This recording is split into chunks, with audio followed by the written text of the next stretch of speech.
Assalamualaikum warahmatullahi wabarakatuh. Innal hamdalillah nahmaduhu wa nasta'inuhu wa nastaghfiruh wa na'udzu billahi min syururi anfusina wa sayyiati a'malina. May yahdihillah fala mudhillalah wa may yudlil fala hadiyalah. Asyhadu an la ilaha illallah wahdahu la syarikalah wa asyhadu anna Muhammadan abduhu wa rasuluhu la nabiyya ba'dah. Amma ba'du.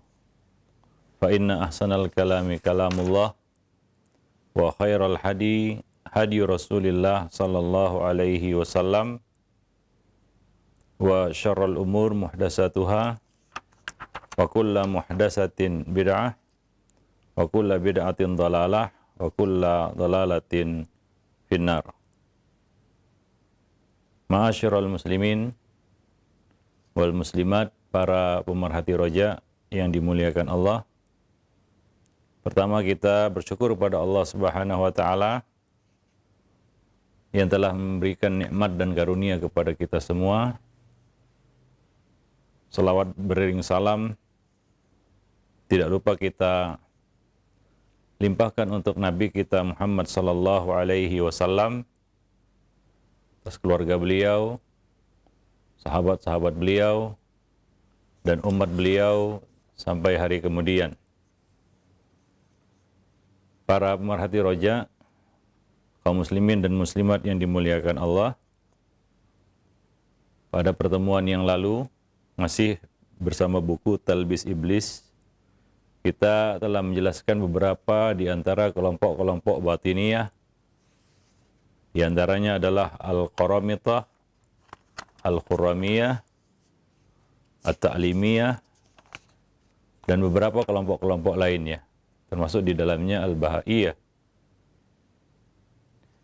Berikutnya kita akan lanjutkan mengapa kelompok ini jatuh dalam kesesatan. Bagaimana tipu muslihat iblis terhadap mereka.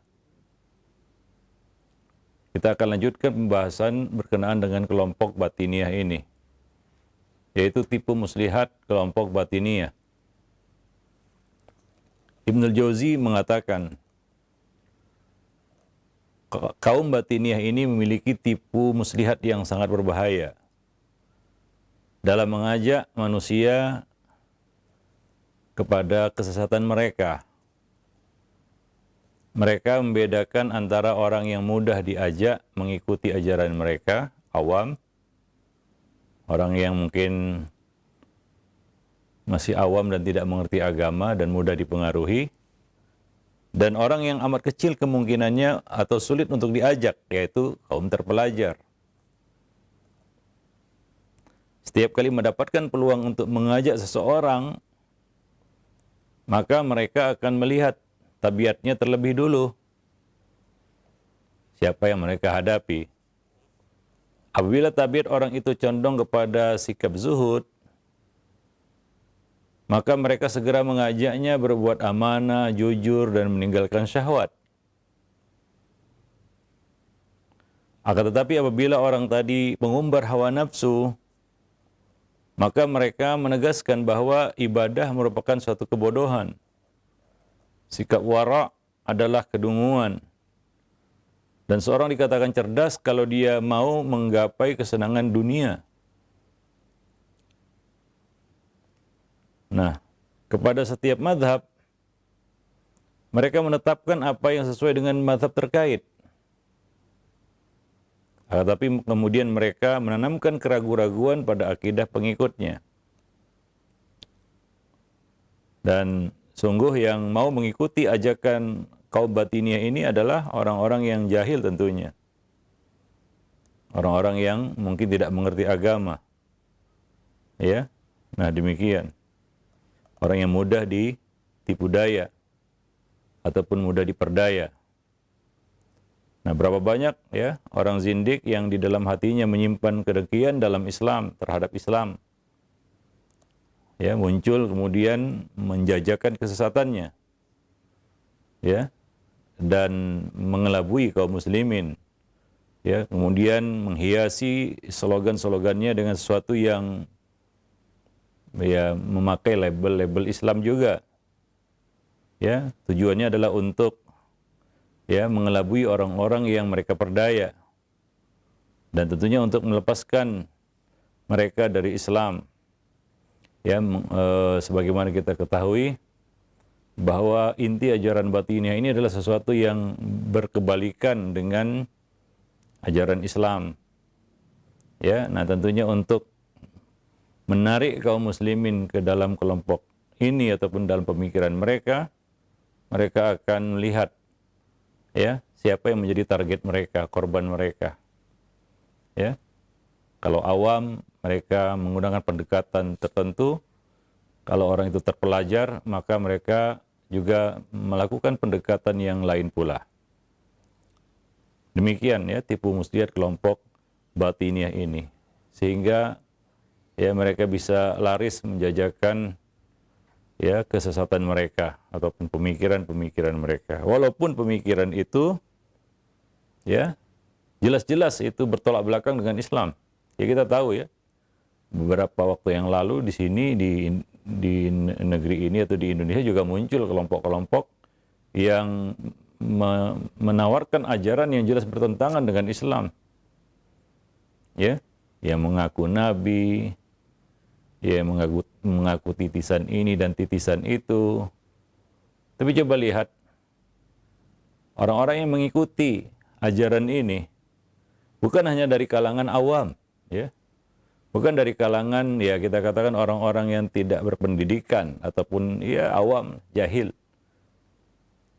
Tapi juga dari kalangan terpelajar, bahkan yang memiliki gelar, bahkan yang memiliki ya kita katakan tingkatan intelektual yang tinggi, ya bahkan memiliki gelar-gelar akademis yang mentereng, ya artinya bukan orang sembarangan, tapi ya terpengaruh juga mengikuti ajaran yang bertolak belakang ya dengan ajaran Islam, ya misalnya ada yang mengaku nabi dan jelas ya bahwa Allah di dalam Al-Quran dan Rasulullah di dalam hadis-hadisnya menetapkan bahwa ya Rasulullah Muhammad bin Abdullah sallallahu alaihi wasallam adalah nabi terakhir, ya khatamun nabiyyin, ya tidak ada nabi setelah beliau. Ya tapi ketika hari ini ya dengan mengatasnamakan Islam ada yang ya kita katakan mengaku sebagai nabi, ya tetap saja ada orang yang mengikutinya. Ya maka di sini ya kelompok-kelompok batiniah ini ya, melakukan tipu muslihat tentunya untuk memperdaya. Ya mereka lihat latar belakang orang itu. Ya jika orang itu kayaknya ya kita katakan ahli ibadah, ahli zuhud, masuk dari pintu itu. Ya, jadi tidak tidak di kita katakan lawan ya ke tabiatnya itu, ya ataupun karakternya itu, tapi diikuti dan diarahkan kepada pemikiran mereka. Ya, nah demikian. Wallahu a'lam bishawab. Nah, tentunya ya kita tidak boleh merasa aman ya dari syubhat-syubhat mereka. Ya, nah demikian pula generasi-generasi muda ya tidak boleh lengah terhadap propaganda-propaganda kelompok-kelompok seperti ini. Ya, sebagai contoh di sini ya kita katakan orang-orang yang dikenal ya dengan propaganda batiniahnya, ya salah satu tokoh di antara mereka adalah Ibnu Rawandi. Ya, ini salah satu di antara ya kaum zindik ya, contoh seorang zindik yang menyimpan kedengkian terhadap Islam, ya, dan menyuarakan ya pendapat-pendapat ya keyakinan-keyakinan yang bertentangan dengan Islam dan mengajak manusia kepada kesesatan. Bahkan mereka tetap berpegang teguh dengan kesesatannya sampai matinya, ya. Nah, sebagai contoh di sini dibawakan oleh Ibnul Jauzi ya, salah satu tokoh kaum zindik ya, kita katakan tokoh batiniah adalah Ibnu Rawandi. Ali bin Al-Muhassin At-Tanuhi mengemukakan, menjelaskan ya tentang Ibnu Rawandi ini. Beliau mengatakan Ibnu Rawandi ini amat dekat dengan orang-orang pengikut Rafidhah dan orang-orang ateis. Setiap diperingatkan, dia berkilah. Aku ingin mengetahui ajaran-ajaran mereka saja. Ini asal mula ya mengapa Ibnu Rawandi ini akhirnya terpengaruh ya terpengaruh dan menjadi seorang zindik, menjadi seorang batiniyah. Ya, awalnya dia bukan pengikut kelompok ini.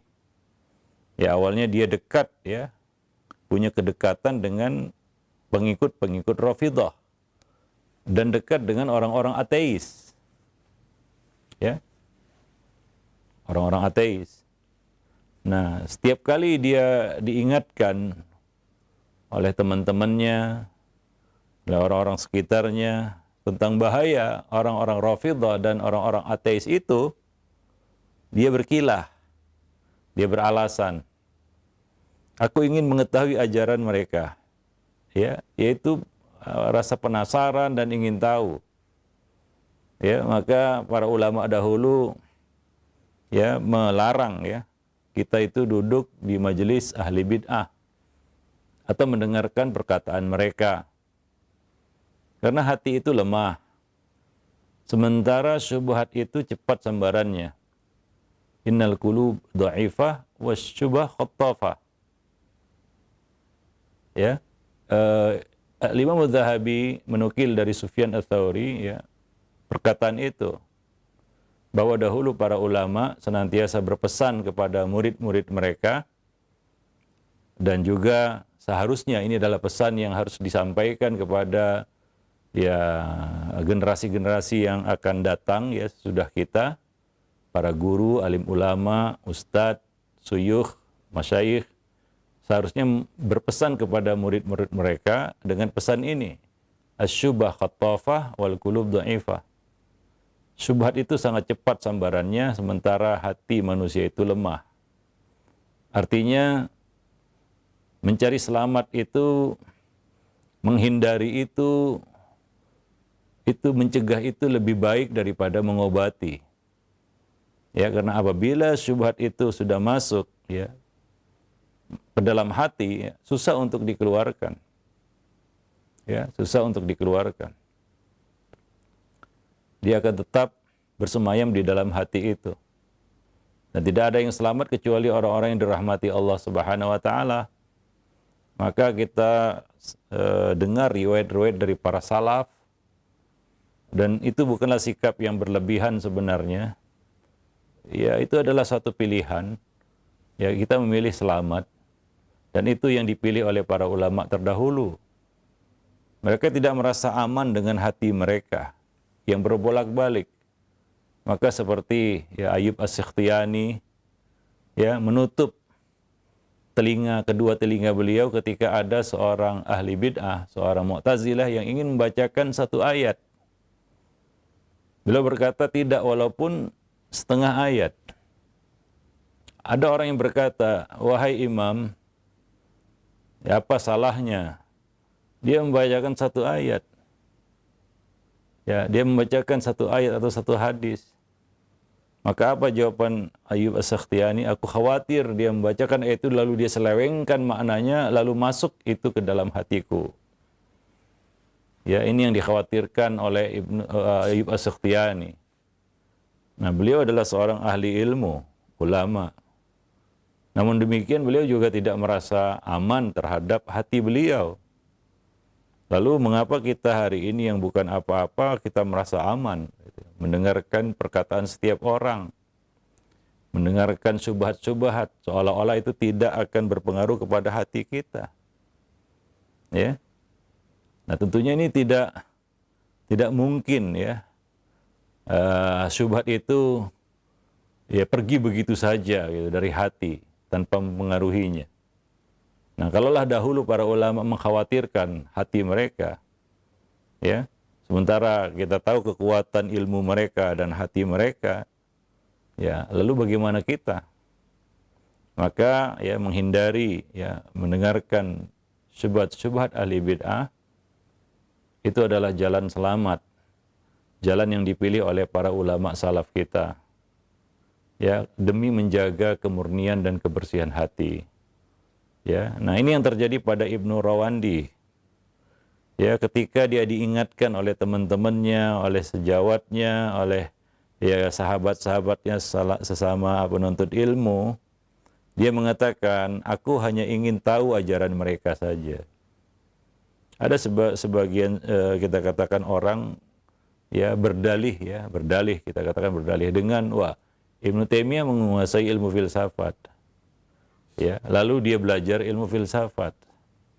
Ya, yang jadi pertanyaan siapa dia dan siapa Ibnu Taimiyah? Ibnu Taimiyah mempelajari ilmu itu setelah beliau menuntaskan ilmu-ilmu syariat. Ya, memiliki ya kita katakan latar belakang pengetahuan yang cukup dan itu pun untuk tujuan tertentu untuk ya melakukan rudud, hanya sebatas itu saja.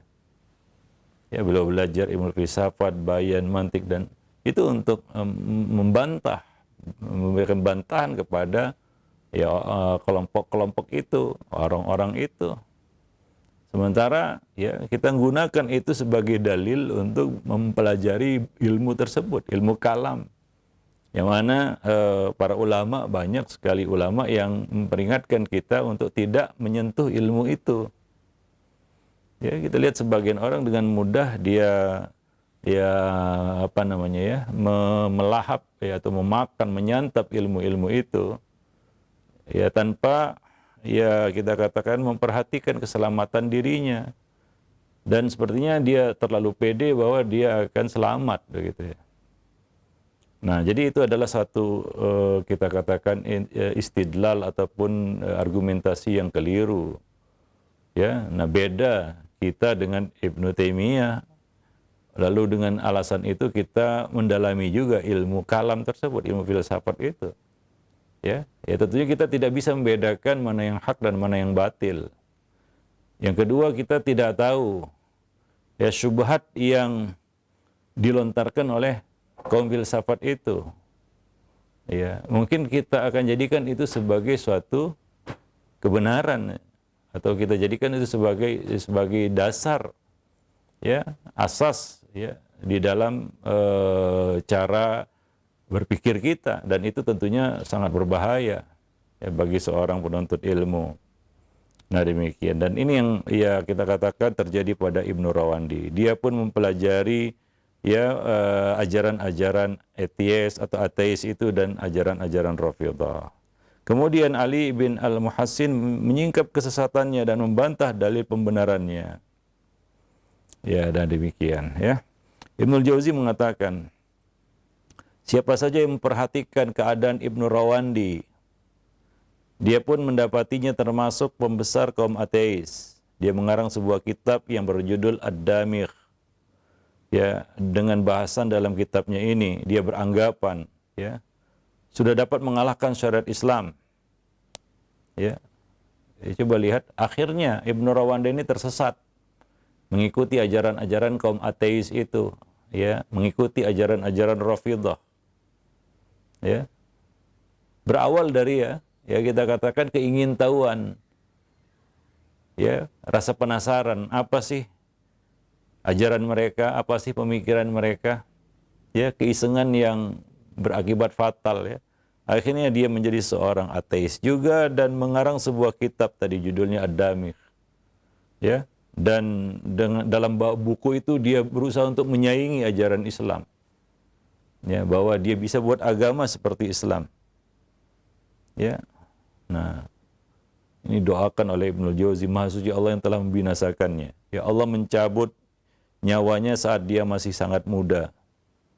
Ya, Ibnu Rawandi ini membantah isi Al-Qur'an, menuduhnya penuh dengan kontradiksi dan menyatakan ya, ia bukanlah bahasa fasih. Ya. Tidak dengan bilisanin Arabiyyin mubin ya. Nah, demikian dia bantah itu semua. Ya, dia sanggah itu semua. Dia sanggah Al-Qur'an ya, ayat-ayat yang sharih, jelas Ya, dia berani menyanggahnya. Ya, padahal dia mengetahui betul bahwasanya orang-orang Arab yang dikenal fasih sangat terpana ketika mendengarkan Al-Quran. Ya, lalu bagaimana pula dengan orang yang tidak fasih? Ya, dia bukanlah seorang Arab, ya, dia ajam. Tapi dia mengatakan Al-Quran bahasanya tidak fasih, bukan fushah, bukan Arab, bukan dengan lisanin Arabiyyin mubin. Ya, sampai begitu kesesatan ya Ibnu Rawandi ini ya. Nah, demikian. Jadi setiap Ibnu Jauzi mengatakan di setiap zaman senantiasa ada orang-orang yang mengikuti ajaran-ajaran seperti ini. Ya, namun alhamdulillah fitnah mereka telah padam. Ya, sehingga yang tersisa hanyalah para pengikut ajaran batiniyah, ya segelintir orang-orang ahli filsafat yang menyembunyikan diri. Nah, itu pada masa beliau ya. Nah, demikian. Ya, kita ketahui sekarang ini ya ada segelintir yang ya muncul ya. Ya, pemikiran-pemikiran yang aneh dan nyeleneh seperti ini. Ya, ini tidak lain mungkin ya adanya infiltrasi dari ya kita katakan pengikut ajaran-ajaran ya sesat ya ke dalam Islam, ya mereka mengajarkan ajaran-ajaran seperti ini. Ya, wallahu alam bisawab. Ya, tentunya ada yang mereka sasar dan ada yang mereka tuju ya dari pemikiran-pemikiran seperti ini. Ya, tentunya adalah untuk merusak Islam dari dalam. Ya, untuk merusak Islam dari dalam, dan mereka kadang-kadang mengatasnamakan Islam juga. Ya, tapi ya tentunya kita tahu itu bukan sama sekali ya Islam dan tidak ada kaitannya dengan Islam. Yaitu kelompok kita katakan batiniyah ini ya. Ya, jadi beberapa kelompok sudah kita bahas seperti Al-Babakiyah, kemudian Al-Muhammirah, ada juga yang terkenal ya adalah Al-Qaramitah ya. Al-Qaramitah dan lain-lain ya. Nah, demikian wallahu alam bisawab. Ya, nama bisa saja berbeda tetapi hakikat ajaran mereka sama ya. Ya, menampilkan sesuatu yang bertolak belakang dengan ajaran Islam ya, untuk memperdaya orang-orang yang lemah akal dan agamanya. Wallahu alam bisawab. Baik. Ya, kita lanjutkan ya pembahasan buku ini ya. Ibnu Jauzi mengatakan ataupun melanjutkan bab yang ke-6, yaitu talbis iblis terhadap para ulama dalam berbagai disiplin ilmu. Ya, jadi tidak ada yang dilepaskan oleh iblis ya dari korban-korbannya, sampai bukan hanya awam, bukannya hanya orang-orang jahil, dan bukan hanya orang-orang yang punya ya kita katakan niat yang buruk ya terhadap Islam. Ya, orang-orang sesat seperti yang kita bahas sebelumnya, ahli bid'ah dan lain sebagainya. Ya, iblis juga menyasar orang-orang yang lurus, orang-orang saleh, para ulama dalam berbagai disiplin ilmu.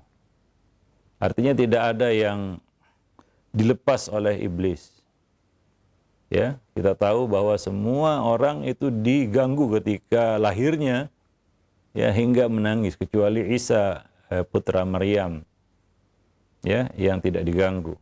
Semua selain itu diganggu oleh iblis. Artinya tidak ada yang dibiarkan oleh iblis, dilepas oleh iblis. Ya, apapun ya maka kita ya ketika berhadapan dengan musuh kita yang nyata ini, jangan kita beranggapan wah saya ini orang mukmin, orang soleh, nggak akan mungkin tergoda dengan rayuan godaan iblis. Tidak, tipu dayanya luar biasa. Ya, bahkan ada tipu daya iblis terhadap orang jahil jelas. Ya, itu sangat mudah bagi iblis untuk memperdaya orang jahil. Ya, tidak perlu usaha yang keras bagi iblis untuk memperdaya mereka, untuk menyesatkan mereka. Ya. Nah, tentunya terhadap orang-orang yang berilmu, ya iblis semakin gencar melakukan aksinya, ya talbisnya terhadap orang-orang yang berilmu. Maka ya janganlah ketika kita ya sudah lama ngaji mungkin ya, sudah lama menuntut ilmu, wah saya tidak akan mungkin ya disesatkan oleh iblis. Saya tidak akan mungkin digelincirkan oleh iblis, tidak akan mungkin disesatkan olehnya. Tidak. Ya. Tidak ada yang selamat dari gangguannya. Dan kita harus tahu itu. Ya, supaya kita tetap waspada. Ya, supaya kita tetap waspada ya, dan tidak merasa aman ya dari gangguannya. Ya, nah di bab yang ke-6 ini ya Ibnu Jauzi menjelaskan tentang bagaimana talbis iblis terhadap orang-orang yang berilmu. Ya. Ibnu Jauzi rahimahullah mengatakan, ketahuilah bahwasanya demi melancarkan talbisnya terhadap manusia, iblis menempuh beberapa cara. Di antaranya adalah dengan cara yang jelas terlihat. Ya. Karena manusia ya punya nafsu, dengan nafsu itu dia bisa disesatkan. Ya, sehingga dia keluar dari kebenaran. Ya. Nah, di antaranya dengan menempuh satu cara yang jelas terlihat, yaitu manusia akan bisa dikalahkan dengan nafsunya. Sehingga tidak menyadari ilmu yang justru ia menghinakannya. Ya, dan ada juga dengan cara yang samar. Ini yang tidak disadari oleh banyak ulama. Jadi ada yang dengan cara yang nyata, jelas, ya, dan ya, tipu daya iblis yang jelas itu mungkin diikuti oleh orang-orang yang dikatakan di sini ya memang cenderung mengikuti hawa nafsu ya. Ya, cenderung mengikuti hawa nafsu. Itu cara yang pertama. Ya, yang ditempuh oleh iblis. Cara yang jelas. Ya, kadang-kadang kita lihat kesesatan itu jelas. Ya, tapi ya orang-orang yang cenderung mengikuti hawa nafsu ya tetap mengikutinya. Walaupun itu jelas salah. Walaupun itu jelas menyimpang. Walaupun itu jelas kebatilan. Walaupun itu jelas satu kesesatan. Tapi bagi orang yang mendahulukan nafsu, hawa nafsu, dia tidak peduli itu. Dia akan tetap mengikuti kesesatan itu, kebatilan itu. Nah, kemudian yang kedua, cara yang kedua adalah dengan cara yang samar. Ya, yang abu-abu. Dan inilah yang cara inilah yang digunakan oleh iblis untuk menyasar orang-orang yang berilmu. Ya, orang-orang yang berilmu yang mungkin memiliki ilmu dan cenderung jauh dari hawa nafsu. Orang-orang soleh, orang-orang yang lurus ya. Yang tidak nampak padanya ya kita katakan keinginan untuk mengikuti hawa nafsu. Karena mereka berilmu, punya latar belakang pendidikan yang kuat, ilmu yang kuat. Maka iblis menggunakan cara yang samar istilahnya. Ya, ini cara yang kedua. Kadang-kadang ia melakukan menyuarakan propagandanya dengan cara-cara yang jelas, dengan perkara-perkara yang nampak jelas kebatilannya, dan kadang-kadang dengan cara yang samar. Nah, dengan cara yang samar ini yang menjadi target mereka adalah orang-orang yang berilmu. Ya, nah demikian. Ya, maka orang yang berilmu juga enggak selamat dari gangguan ini. Nah, di sini beliau mengatakan kami akan menyebutkan cara-cara iblis dalam melancarkan talbisnya kepada ahli ilmu. Yaitu dengan cara yang halus, samar. Ya, ini satu bab yang penting juga bagi kita untuk kita ketahui, ya, khususnya para penuntut ilmu, ya kita yang sudah lama menuntut ilmu, duduk di majelis ilmu mungkin ya, lama mengaji, ya. Nah, demikian. Ya, dan dengan contoh yang akan kita sebutkan kata beliau, ya untuk agar kita bisa mengetahuinya dan menghindarinya tentunya ya. Sebagaimana dikatakan araftus syarra la lisyarrin lakih litawakihi. Aku mengenal keburukan bukan untuk mengikuti keburukan tapi untuk ya menyelamatkan diri darinya. Ya pertama di sini ya, talbis iblis terhadap ahli qiraat atau qari. Ya kita tahu ya, ahli qiraat atau para qari ini adalah salah satu ya kita kata kedudukan yang mulia di dalam Islam. Banyak keutamaan-keutamaan yang disebutkan Nabi tentang orang-orang yang ya kita katakan ahlu Quran ya. Seperti hadis Nabi, khairukum man ta'allamal Qur'an wa 'allamahu. Sebaik-baik kamu adalah yang mengajarkan Quran dan mempelajarinya. Ya, demikian juga ya kepada ahli Quran nanti dikatakan kepadanya pada hari kiamat, Iqra' wartaqi.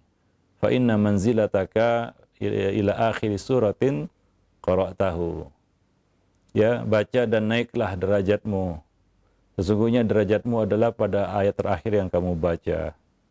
Itu keutamaan-keutamaan dan banyak lagi hadis-hadis lain menjelaskan tentang keutamaan ahlul Quran. Ya, ahlu qiraah atau qari. Ya tentunya mereka ya banyak berinteraksi dengan Al-Quran. Banyak membaca ayat-ayat Al-Quran. Ya, dan iblis tidak membiarkan mereka. Iblis tetap menyasar mereka. Ibnu Jauzi menjelaskan di sini. Salah satu contohnya adalah salah seorang dari mereka menyibukkan diri dengan mempelajari dan mengumpulkan bacaan-bacaan syadz, yaitu bacaan-bacaan yang tidak lazim. Dia menghabiskan sebagian besar usianya untuk mencari-cari bacaan tersebut, menyusunnya ke dalam sebuah kitab dan membacakannya kepada orang-orang. Ya, bacaan-bacaan syadz, bacaan-bacaan yang tidak umum. Aktivitas tersebut membuat dia lalai dari mempelajari kewajiban-kewajiban lainnya dalam Islam. Ya. Nah, jadi ya dialihkan dari perkara yang penting kepada perkara yang kurang penting bahkan tidak penting. Kadang-kadang ya kita katakan ada di situ unsur riya ya. Ya ingin dikenal, ingin popularitas sehingga mencari hal-hal yang aneh. Dari setiap cabang ilmu ada mungkin ya. Termasuk juga di dalam ilmu Al-Quran. Termasuk juga di dalam ilmu qiraat. Di sana ada qiraat-qiraat yang tidak lazim, ya, tidak umum. Manusia tidak mengenalnya. Ya, mungkin tujuannya ketika dia bacakan itu orang-orang akan mengalihkan ataupun mengarahkan pandangan mereka kepadanya, mencari perhatian. Ya, mencari perhatian manusia. Ya, ini salah satu tujuan-tujuan yang mungkin dimunculkan iblis di dalam hati orang-orang tersebut. Lalu muncullah yang aneh-aneh dan suka mempelajari yang aneh-aneh dan menyuarakan pendapat yang aneh-aneh. Ya, bukan hanya di dalam bab ilmu qiraat ya, dalam ilmu-ilmu yang lainnya juga mungkin hampir sama. Ya, misalnya di dalam fikih ya, ada sebagian orang yang suka ya mengeluarkan sesuatu yang berbeda ataupun berlainan ya, dengan yang biasa diketahui oleh manusia. Ya, hanya sekedar untuk ya itu mungkin pendapat tidak muktabar. Ya, tapi dia sibuk mencari hal-hal yang aneh-aneh itu untuk supaya menjadi perhatian bagi manusia. Untuk mengalihkan pandangan manusia kepadanya bahwa dia memiliki sesuatu yang tidak dimiliki oleh orang lain dari hal-hal yang janggal dan aneh tadi. Nah demikian. Ya akhirnya dia terabaikan ataupun terlalaikan dari hal yang penting. Ya Ibnu Jauzi mengatakan di sini bahwa kebiasaan itu membuat dia lalai. Ya dari mempelajari kewajiban-kewajiban yang lebih penting lagi ya lainnya ya di dalam Islam. Ya, boleh jadi kata beliau, Anda melihat seorang imam masjid mengajarkan berbagai qiraat. Ya, mengajarkan berbagai jenis-jenis qiraat.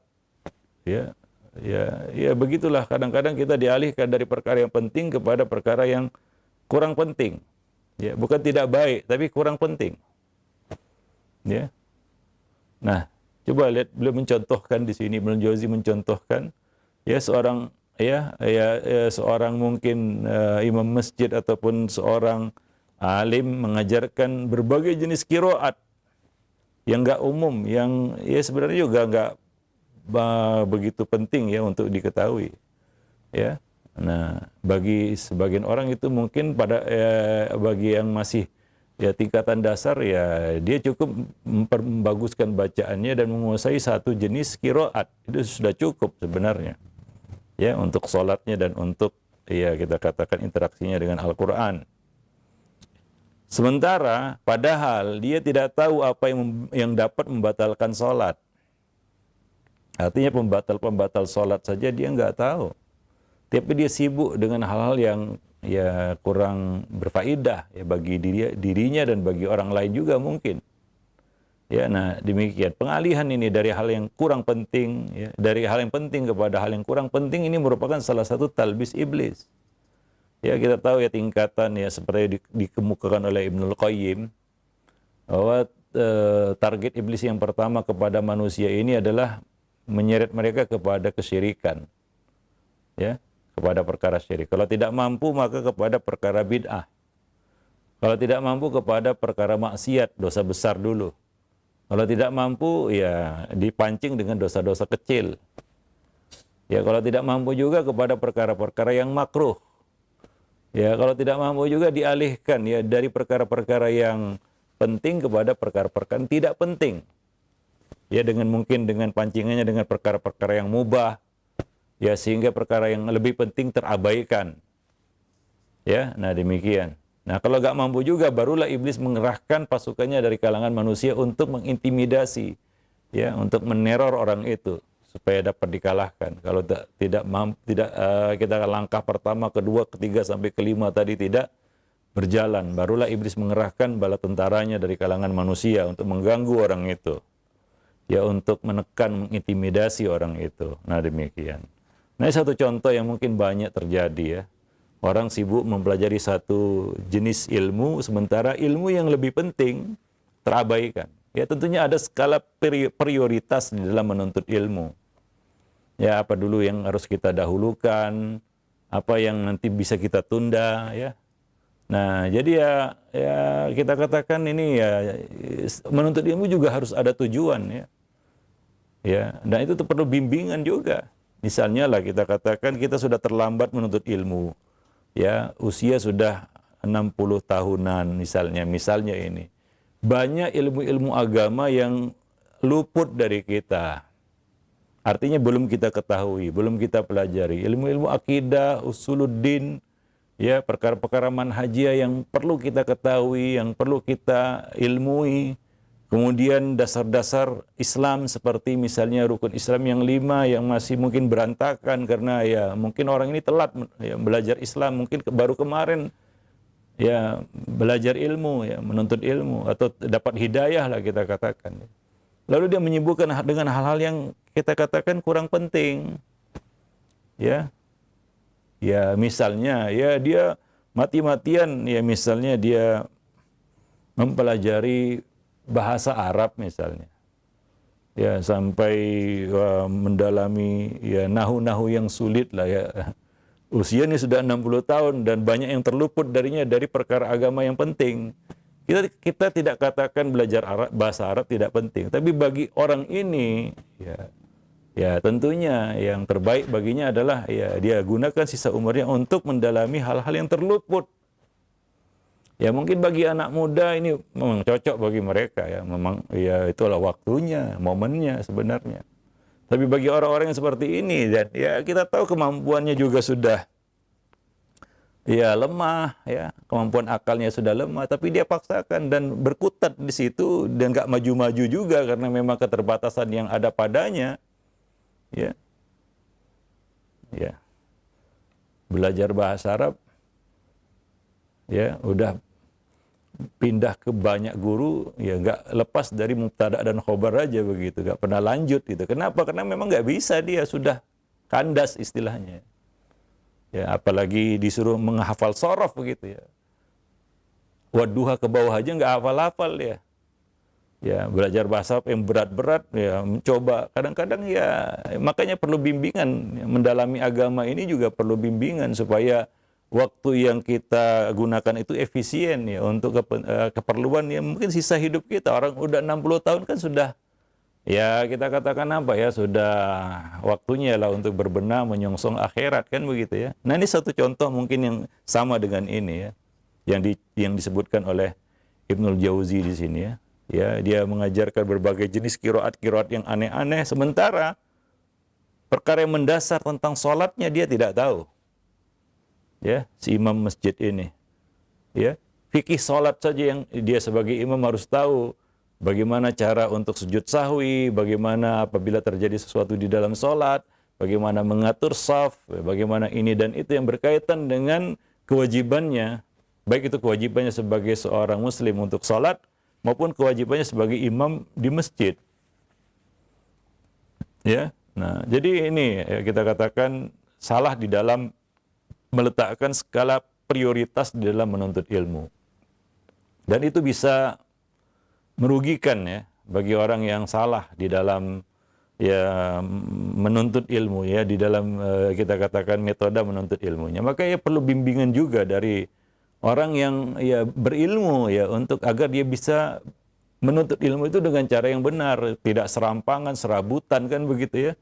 Nah, wah ya karena baru dapat hidayah ya semua cabang ilmu dia baca kan begitu ya. Ya nanti ya kita katakan acak adut nanti ya pengetahuannya tentang agama, dan ini juga bisa berbahaya. Dia bisa salah paham tentang agama. Dan itu menimpa banyak orang-orang yang mendahulukan semangat daripada ya kita katakan ilmu. Jadi menuntut ilmu itu harus sabar. Mungkin ini syubhat juga terjadi pada orang-orang yang ingin memetik hasil dengan cara yang cepat, instan. Ya sementara para ulama mengatakan ya barang siapa yang terburu-buru memetik hasil maka dia tidak akan mendapatkan hasil. Kira-kira demikian. Ya, maka jangan terburu-buru ya di dalam menuntut ilmu. Dan kita harus tahu langkah-langkahnya juga, apa yang mesti kita pelajari dengan kondisi kita. Ya, maka orang tua tadi ketika dia melihat anak muda ya beda tentunya ya. Ya, beda di sini. Ya kondisinya. Maka ya supaya dia bisa lebih efektif menggunakan sisa umurnya itu untuk menuntut ilmu, ya. Nah, dia tahu apa yang mesti dia jalani di dalam ilmu itu, sehingga ya mudah-mudahan sisa umurnya itu menjadi berkah, ya. Artinya ya dia bisa menggunakan ilmu itu jadi ilmu yang bermanfaat, ya. Ya, makanya kita katakan dia belum tahu dasar-dasar akidah di dalam Islam, ya, baru dia kita katakan hijrah istilahnya ya, istilah kerennya hari ini kan hijrah, ya. Lalu dia ya kita katakan menuntut ilmu itu mengikuti tren, ya, bukan mengikuti kita katakan jalur ilmu yang benar gitu ya. Ya, metode menuntut ilmu yang benar. Nah, ini yang sering terjadi ya. Nah, beliau mengatakan boleh jadi pula lantaran motivasi ingin terkenal dan tidak terlihat bodoh di mata orang lain. Ya, dia tidak duduk di depan para ulama untuk mengambil ilmu dari mereka. Artinya tidak mengambil bimbingan dari para ulama. Itulah ya kita katakan kita belajar ilmu dunia silakan otodidak. Coba-coba nggak jadi masalah, salah percobaan juga nggak fatal akibatnya. Walaupun sebagian ya ilmu dunia itu kalau coba-coba berbahaya kan begitu ya. Nah, tapi ilmu agama nggak bisa. Sama seperti ilmu dunia itu. Dia harus dituntut ya, dijalani dengan dengan bimbingan orang-orang yang berilmu ya.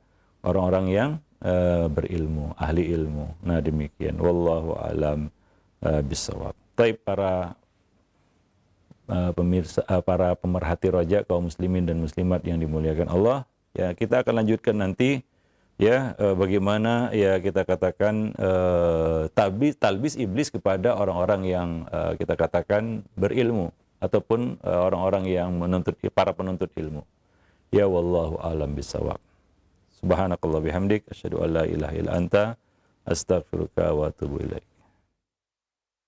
Nah, jazakallahu khairan wa barakallahu fikum Ustaz atas penyampaian materi yang sangat bermanfaat sekali di kesempatan ini.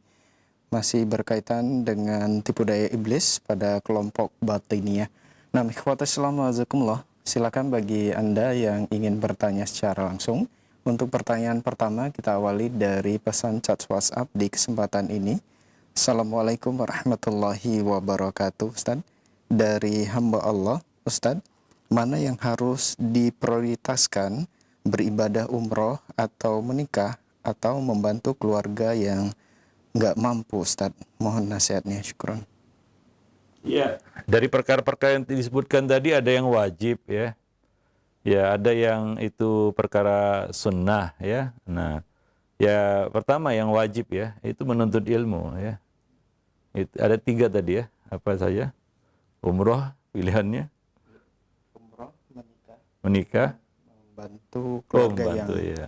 kurang. Ya tentunya ini kita lihat kondisinya ya, kondisi ya kita katakan kalau bisa dilakukan semuanya itu bagus ya, gitu ya. Nah, kalau tidak mungkin ya untuk digabungkan semuanya, ya kita mendahulukan perkara yang penting. Contohnya menikah. Ya, menikah itu kan untuk menjaga pandangan, menjaga kemaluan, ya menjaga diri ya, apalagi di masa-masa seperti sekarang ini. Kalau memang dia sudah waktunya menikah, maka itu yang didahulukan. Ya, untuk keselamatan dirinya. Ya, karena selamat itu kan nilainya tidak terhingga, ya kan begitu ya.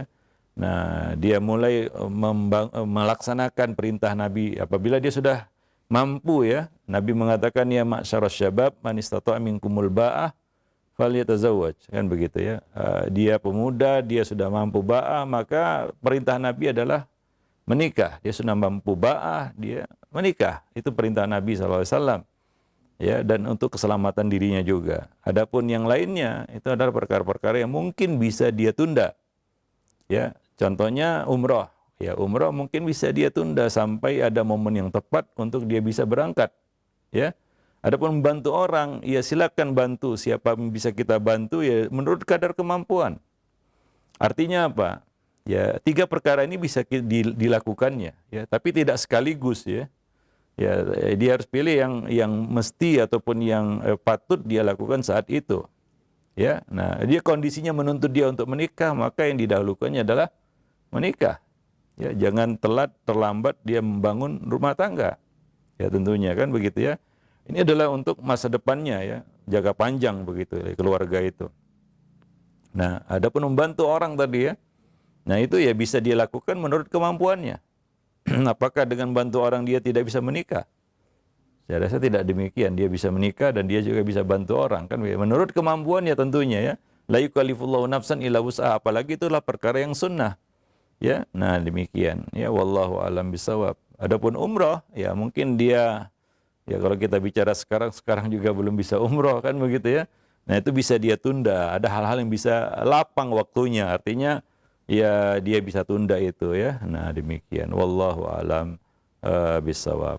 Ya. Kecuali pilihannya adalah dia mampu haji dan dia menikah, kan begitu ya. Nah, mana yang didahulukan ya? Tentunya ya kalau dia sudah mampu haji maka dia harus berhaji dulu.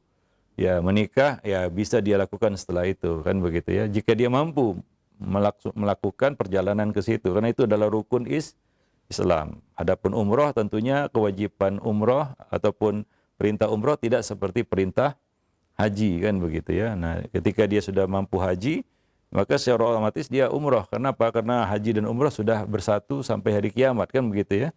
Sudah masuk ke dalam proses ibadah haji, ya, ibadah umroh itu. Nah, demikian ya. Nah, jadi mungkin ya, kalau ditanya di sini umroh, mungkin dia bisa tunda umroh ketika dia mampu untuk berhaji ya, sekaligus umroh, kan begitu ya. Nah, demikian. Ya, kalau itu tabrakan antara umroh dengan menikah, kan begitu ya. Wallahu a'lam. Adapun membantu orang ya itu jangan dibenturkan dengan kewajiban-kewajiban agama lainnya. Kenapa? Karena itu kan berkaitan dengan kemampuan kita. Ya bantu manusia siapapun dia menurut kemampuan kita, kan begitu. Wallahu a'lam bisawab. Kadang kita membantu orang kan tidak mengharapkan pujian, sanjungan atau apa namanya kedudukan ya supaya dikatakan dermawan, kan tidak. Ya kadang-kadang ya kita mau bantu ya, tapi ya kita tidak bisa membantu banyak lalu kita malu, kan begitu ya. Ya karena kalau bantunya sedikit nggak disebut nanti. Ya bantu orang itu ya bantu siapapun yang bisa kita bantu menurut kemampuan kita. Nah demikian wallahu a'lam bishawab. Nah, jazakallahu khairan wa barakallahu fikum Ustaz atas jawaban yang disampaikan. Semoga bermanfaat untuk penanya. Pertanyaan selanjutnya dari hamba Allah di Palopo, Sulawesi Selatan. Assalamualaikum Ustaz. Bagaimana membentengi iman dan akidah kita saat ini dan kaitannya juga dengan godaan-godaan iblis? Mengingat banyaknya faham dan pemikiran lewat medsos yang mudah diakses saat ini, sehingga kita takut dengan tercampurnya faham yang ada tersebut. Syukron. Mohon nasihatnya. Ya, jawabannya satu pertama adalah ya hindari dan kurangi bermedsos ria itu caranya ya. Nah demikian ya, karena tadi kita sebutkan belajar agama nggak bisa otodidak ya. nggak bisa melalui YouTube ataupun dari medsos ataupun dari kita katakan dari Google ya. Ya, harus ada ulama atau ahli ilmu, ustadz yang terpercaya yang membimbingnya, kan begitu ya, yang diketahui baik agama dan manhajnya, akidahnya, ya. Nah, itu yang membimbingnya, ya. Jadi tidak bisa dia belajar agama itu serabutan, otodidak tanpa ada bimbingan. Nah, demikian. Jadi ya caranya adalah kurangi ya bermedsos, ya. Apalagi zaman sekarang ya mungkin karena masa pandemi ya ada pembatasan kegiatan di luar rumah, banyak di rumah, kerjanya cuma ya mantengin HP kan begitu ya, ya apa namanya ya, wah saya Ustadz buka HP untuk belajar baca-baca literatur agama. Ya kita katakan beda ya antara baca Quran lewat mushaf dengan baca Quran lewat HP. Beda. Bedanya di mana? Kalau kita baca Quran lewat mushaf, fokus. Ya, yang kita baca adalah apa? Mushaf. Nggak ada yang lain. Tapi ketika kita baca Quran lewat HP, kadang-kadang muncul yang lain. Ya, muncul yang lain. Ya dapat notifikasi, ya dapat pesan, dapat panggilan, ya macam-macam yang ada di situ. Karena makanya antum bawa mushaf ke toilet nggak boleh. Tapi bawa HP nggak apa-apa, walaupun di dalamnya ada Al-Quran. Karena dia tidak khusus ya Al-Quran, dia banyak konten di situ, entah apa-apa ya. Isinya itu di dalam HP itu nggak tok Al-Quran kan begitu ya. Sementara mushaf itu memang Al-Quran. Maka beda ya, baca buku agama, baca buku ya, dengan baca perkara agama di HP. Mungkin lewat WhatsApp story apa kan gitu, banyak sekarang yang nulis-nulis macam-macam lah di situ kan begitu ya.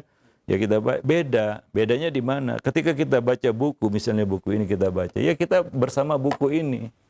Nggak ada yang lain. Kita bisa tahu ini buku apa. Wah ini buku Talbis Iblis. Isinya tentang ya ini ya, tipu daya iblis. Ya tidak ada yang lain ya. Kita fokus di sini dan kita menyatu bersama buku itu dan kita ingin tahu apa yang ada di dalam buku itu. Ya kita bersama buku itu ya. Nah itu kalau kita membaca buku, beda dengan baca HP. Ya macam-macam yang muncul. Ya godaannya juga banyak. Ya kita nggak bisa bersama satu artikel agama di dalam HP itu karena ya kadang-kadang muncul yang lain juga. Ada godaan ini bosan ini ya beralih ke yang lain kan begitu ya. Nah jadi nggak sama antum baca tentang agama lewat HP dengan buku. Ya, karena ketika kita baca buku, ya kita bersama buku itu. Sama tadi ya kita contohkan, ya baca Al-Quran lewat mushaf dengan baca Al-Quran lewat HP. Sekarang kan banyak HP ada apa namanya, ada program Al-Qurannya kan begitu ya, seperti mushaf begitu ya. Nah demikian. Sebagian orang ya, makanya mushaf itu tidak tergantikan, nggak bisa digantikan, nggak perlu lagi mushaf, pakai HP aja nggak, beda. Ya beda. Nah demikian. Demikian juga baca buku dengan antum baca di HP itu beda. Ya, nah demikian. Wallahu alam bisawab. Ya, maka ya kita katakan ya batasi ya. Ya batasi ya interaksi kita dengan ya media sosial itu. Ya, ya kita lihat sekarang ini ya syubhat-syubhat itu banyak dilontarkan di lewat ya media sosial itu kan begitu ya. Nah kadang-kadang juga kita nggak tahu siapa yang mengirim ya. Kadang-kadang juga kita nggak tahu apa namanya isi artikel itu, yang kadang-kadang apa namanya judul dengan isinya berbeda ya. Ya menjebak kadang-kadang judulnya ya, setelah dibaca ternyata nggak sama seperti yang ya disebutkan di judul ya. Sementara kita sudah terjebak membacanya ya. Nah, itu kan berbahaya sebenarnya. Maka ya batasi itu. Ya kalau mau menuntut ilmu tahu tentang satu hal ya baca buku ya. Nah, demikian. Wallahu alam bisawab. Yaitu untuk apa namanya menghindari ya hal-hal buruk yang bisa kita dapatkan di dunia maya.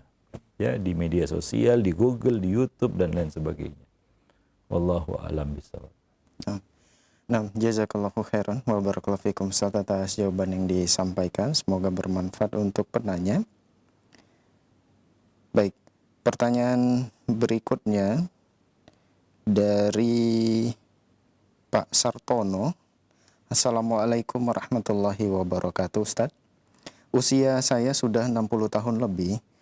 Mana yang harus didahulukan amalan mengingat daya penangkapan sudah berkurang? Mohon nasihatnya, Ustadz. Jazakallah khairan. Iya. Pelajari dan dalami dulu perkara-perkara yang maklumun minad dini bidarurah, ya. Yang ma la yasau al-mar'u jahluhu. Suatu yang tidak bisa dan tidak boleh dia luputkan. Yang tidak bisa tidak harus dia ketahui, yaitu akidah. Ya, sudah banyak yang terluput dari kita, ya. Misalnya tadi ditanyakan usianya 60 tahun, semua sudah melemah, kan begitu, ya. Di mana dia harus fokus? Ya tentunya ya kita katakan boleh dia jamak lah itu, ya. Di usia tuanya itu dengan mendalami akidah yang mesti dia yakini tentang agama ini, kan begitu, ya, untuk persiapannya menyambut, ya, menyongsong, ya, kita katakan, ya, gerbang kematian, ya, namanya 60 tahun itu kan sudah habis jatahnya, ya. Allah sudah mengangkat uzur darinya kalau sudah 60 tahun, nggak ada lagi ceritanya dia ya melakukan kesalahan istilahnya. Diangkat uzur itu karena sudah 60 tahun ke atas seperti yang disebutkan Nabi di dalam hadis. Ya, Allah mengangkat uzur atas orang yang telah diberi nikmat usia sampai 60 tahun. Artinya nggak ada alasan untuk dia jatuh lagi dalam kesesatan, menyimpang atau berbelok dari agama di usia-usia seperti itu. Maka dia kuatkan akidahnya, dia pelajari akidah. Itu yang pertama, ya. Mungkin dia perlu tahu hal-hal yang dasar di dalam agama. Ya, contohnya dia dalami tentang kalimat tauhid la ilaha illallah, ya. Itu kan akidah dasar yang harus dia ketahui, ya. Apa itu la ilaha illallah? Ya, mudah-mudahan dia sisa umurnya itu dia bisa meyakini dengan benar kalimat tauhid itu. Ya mungkin pemahamannya banyak yang salah, kan begitu, ya. Ada hal-hal yang tidak dia ketahui, yang mesti dia ketahui. Ya kita tahu bahwasanya ya mempelajari akidah juga kan nggak bisa instan dalam waktu yang cepat dia kuasai semuanya. Dia harus cicil juga, kan begitu, ya. Dia harus dalami bab demi bab, ya, perkara demi perkara, ya, step by step istilahnya, langkah demi langkah, kan begitu, ya. Nah itu saja mungkin sudah menghabiskan waktu masa tuanya, kan begitu, ya. Nah belum lagi hal-hal yang penting lainnya seperti rukun Islam yang kedua, sholat, ya. Mungkin banyak yang perlu dia perbaiki dari sholatnya dan kewajiban-kewajiban agama lainnya. Ya, kemudian membenahi keluarga, ya. Ya, di usia 60 tahun mungkin banyak hal-hal yang luput darinya berkaitan dengan kewajibannya terhadap keluarga, terhadap anak-anak yang mungkin perlu dia bayar itu, ya. Ya, dia tunaikan itu walaupun sudah, ya, kita katakan bukan waktunya lagi, ya. Tapi dia perlu bicara sama anak-anaknya, ya, mungkin dulu salah, mengajarkan sesuatu yang salah kepada anak-anak, ya, mungkin perlu dia, dia bayar itu, dia qadha itu istilahnya, ya, di usia tuanya. Ya, mungkin itu bisa bermanfaat bagi anak-anaknya juga, membenahi keluarga di usia-usia seperti itu. Ya, udah banyak yang terluput soalnya, ya. Hal-hal yang mungkin perlu dia dia benahi di usia seperti itu. Maka coba dia fokus kepada perkara-perkara ini, ya, di sisa usianya itu. Ya mudah-mudahan berkah, kan begitu, ya, dan bermanfaat baginya. Ya, dalam menyongsong, ya, kita katakan di sisa-sisa usia, kan begitu, ya. Wallahu a'lam bishawab. Yang mana, ya, kematian bisa datang kapan saja di usia-usia seperti itu. Wallahu a'lam bishawab. Jadi demikian, ya. Jadi dia meletakkan skala prioritas yang tepat sehingga ilmu itu menjadi tepat guna dan bermanfaat, ya. Nah demikian, ya, hindari, ya, ambisi tujuan sesuatu yang kadang-kadang itu, ya, kurang tepat, ya, misalnya supaya dipandang ini itu dan lain sebagainya, ya. Mengingat kemampuan juga sudah lemah, kan gitu, ya. Ya, mungkin sudah bukan waktunya lagi untuk menghafal sorof, gitu, ya. Menghafal wazan-wazan sorof, ya bukan waktunya lagi mungkin, ya. Atau, ya, dia punya ambisi untuk, ya, kita katakan mendalami, ya, satu cabang ilmu yang berat, kan begitu, ya, fikih misalnya, ya bukan waktunya lagi mungkin. Ya dia menggunakan sisa waktunya itu untuk hal-hal yang mungkin, ya, berguna baginya. Ya wallahu a'lam. Seperti yang kita sebutkan tadi. Ya. Nah, taib. Nah, Ustaz, itu merupakan jawaban, maksud kami itu merupakan pertanyaan terakhir di kesempatan ini dan mungkin ada sebagai titam atau penutup, silakan Ustaz. Ya, ya. Ini masih berlanjut ya pembahasan ini. Ya, dan ini masuk kepada ya, kita katakan poin-poin yang penting ya di dalam buku ini. Bagaimana talbis iblis terhadap seorang insan ya, ya yang sudah berada di jalur yang benar. Tapi dibelokkan kan begitu ya. Kalau sebelumnya kita bahas tentang ahli bid'ah yang memang sudah ya kita katakan tersesatkan ya dari jalan yang benar. Ya, nah demikian. Wallahu alam bisawab. Tadi kita singgung juga tentang Ibnu Rawandi, itu jadi pelajaran bagi kita. Dia sebelumnya adalah seorang ahlu sunnah, dia seorang yang lurus, tapi kemudian ketika dia dekat dengan ahli bid'ah, dia membuka-buka pemikiran-pemikiran mereka, Rafidhah, ateis, akhirnya dia menjadi zindik, dia menjadi tersesat ya. Nah, itu pelajaran bagi kita bahwa kita tidak boleh merasa aman ya dari tipu daya iblis ini ya. Nah, demikian. Subhanakallah bihamdik asyhadu an la ilaha illa anta astaghfiruka wa atubu ilaik. Assalamualaikum warahmatullahi wabarakatuh.